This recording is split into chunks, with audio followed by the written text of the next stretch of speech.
Hi, my name's PJ, and welcome to our short presentation. Have you ever wondered how the rich keep getting richer while broke people stay broke and the middle class seems to be shrinking? Well, this isn't nearly as mysterious as it may appear when you examine the specific differences in how broke people, the middle class, and the rich spend their money. Now, this is such a simple concept, yet so profound, it nearly knocked me out of my chair when I finally understood it. I'm going to show you exactly how the rich spend their money, and you can evaluate for yourself why they keep getting richer and the broke keep getting broker, and why the middle class remains so stressed out. Now, to get started, I'd like to review some financial terms we'll be using during this presentation. The terms that you need to be familiar with are cash flow, which means money you bring in, expenses, which means money you spend, assets. Now, this is the most confusing one. You're probably familiar with the traditional definition of an asset, which is something you own or have equity in.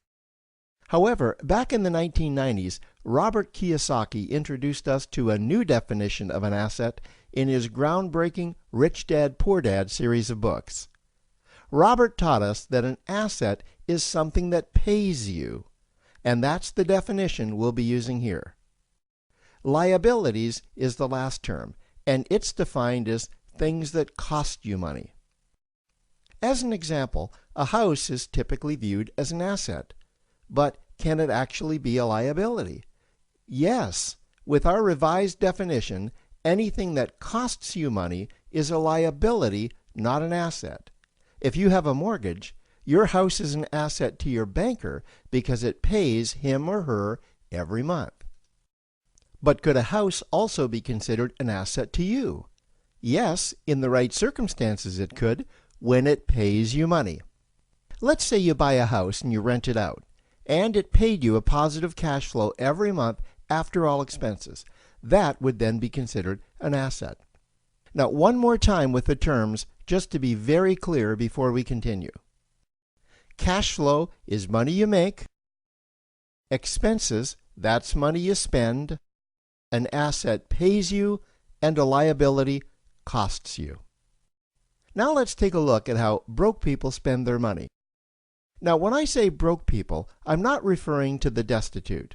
I'm speaking about that large portion of our society that lives from paycheck to paycheck and who never seem to have any money. In fact, most times there's more month left at the end of their money, and I'm sure many of you can relate to that group. On payday, broke people buy what I'm going to call stuff. Well, what's stuff? Well, that's inexpensive things that people buy that they don't really need to survive. You go into someone's house and you can't find any counter or tabletop space in the whole house because of all the stuff on it. Their house and their cars are full and cluttered with stuff. Well, where do they get all this stuff? They buy it at the flea market, at the garage sale, at the dollar store, at the craft show. So cash flow comes in and then it goes straight out the expense column to buy stuff. You see, broke people never really educate themselves on assets and liabilities. They justify buying all of this stuff by claiming that it costs so little. But over the years, it's all they ever have. The problem is their cash flow never produced or created more cash flow. Now, please understand, I'm not undermining or taking any shots at this or any group. I just see a lot of financial difficulty out there, and it really doesn't need to be that way. Creating wealth isn't a mystery, it's a formula. The only reason someone doesn't create wealth is because they either don't know the formula or they don't apply the formula. Now let's take a look at the middle class. The middle class is the group that society mistakenly thinks are rich. They're not. Yes, they typically earn a six-figure income, and many of them appear rich, but it's what they buy with their money that keeps them prisoners of the middle class. What they typically buy are liabilities. Remember the definition of a liability? Things that cost you. By buying liabilities, the money gets pushed up and out their expense column. Liabilities are items like cars, boats, houses, airplanes, credit card debt. Now let's see just how this happens. The middle class gets a nice paycheck, let's say $10,000 for the month.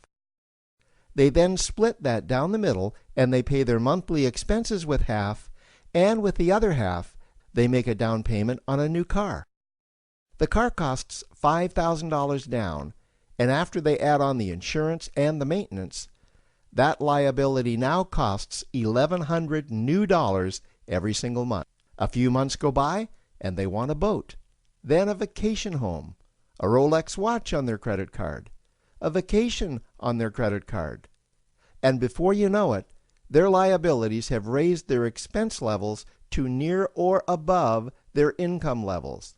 They actually spend equal to or more than they make, meaning that they have to go to work and make a certain amount of money every single month just to cover their liabilities.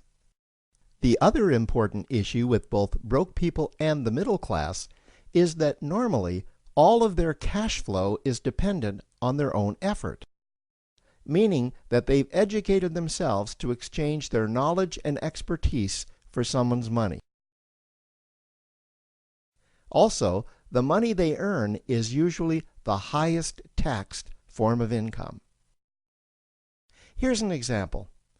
An attorney is knowledgeable about law, so people pay him or her in exchange for that knowledge on an hourly basis.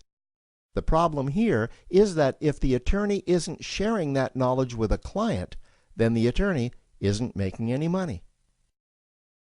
This causes lots of stress and anxiety in their lives, and if you ever ask them to take an afternoon off to play golf with you, well, they very rarely can because of how much money it'll cost them to take that time off. On the surface, life's pretty good. The reality is that it's a roller coaster ride. That's the middle class. Now, I know this group very well because for a great deal of my adult life, that was me. Now let's take a look at how the rich people spend their money. Rich people acquire assets. Again, an asset is something that pays you. If you want to become rich, buy assets that earn you more money. The money cycle looks like this.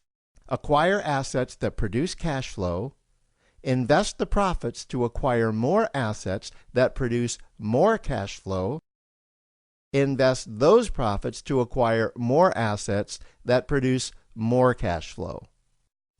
The rich spend their money and acquire things that produce more money. Here are a few examples of assets that produce more money. Investments are the obvious ones: stocks, bonds, real estate. Education is another asset.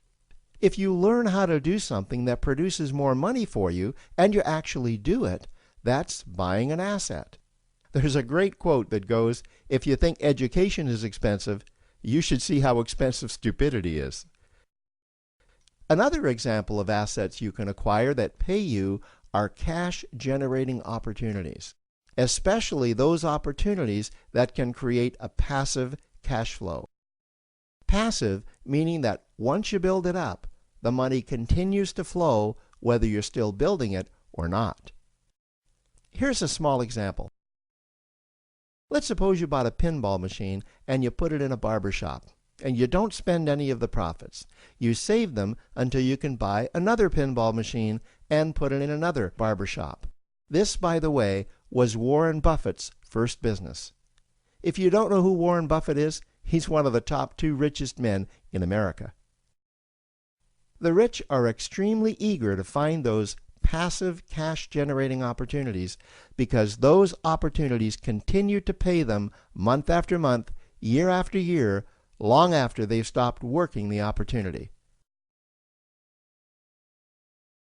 You know, I see this happen again and again with successful entrepreneurs.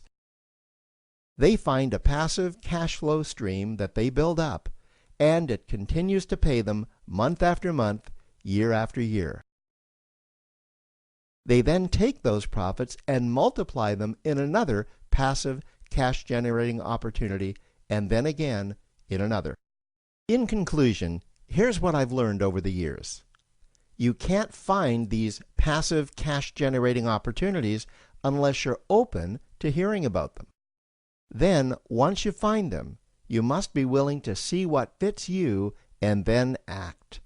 Now, the reason I say this is that I once answered a hokey little ad that I ended up generating 7 figures from, simply because I answered that ad and then took action.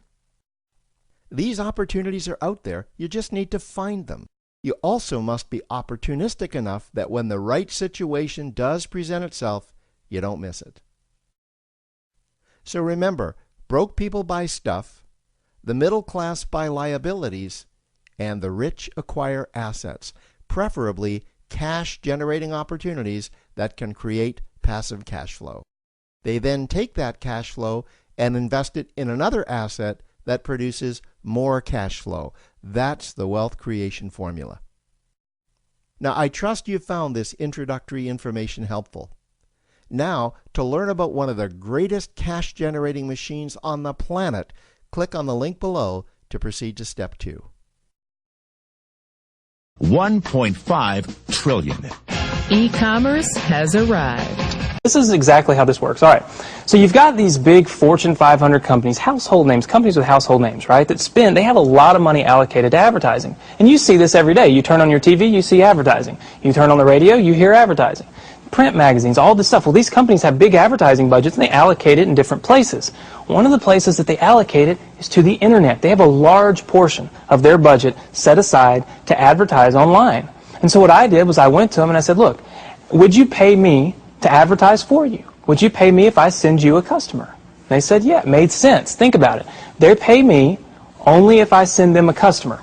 It's results-oriented. Right. It's performance-based. It made a lot of sense to them. Instead of paying to be seen, they're paying for customers, right? So they allocate a large portion of their budget to advertising this way. And what I do is I go promote these companies. I don't have to work against them. I don't have to build a business and try to compete with these monster companies. I work with them. They've already got it going. Right. I'm helping them. I send them customers, and in turn, they send me a check. They pay me for sending them customers. So they're elated, you know, when they get a new customer, they're excited. They don't mind paying me.